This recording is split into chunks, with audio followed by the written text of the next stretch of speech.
অহংকার, jealousy, arrogance, এগুলো থেকে সম্মানিত ভাইয়ের আমাদেরকে বেরিয়ে আসতে হবে। দেখবেন সমাজে যারা খুবই হাম্বল, বিনয়ী, তাদেরকে সবাই পছন্দ করে না? আর অহংকারীদের কেউ পছন্দ করে না। সামনে সালাম দেয়, পিছনে গালি দেয়।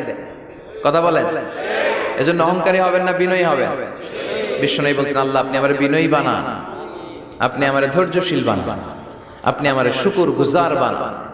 আমার চোখে আল্লাহ আপনি আমার ছোট বানান, মানুষের চোখে আপনি আমারে বড় বানান। পড়েন আমিন। তো এখানে কি গোখরা সাপ পাওয়া যেত নাকি আগে?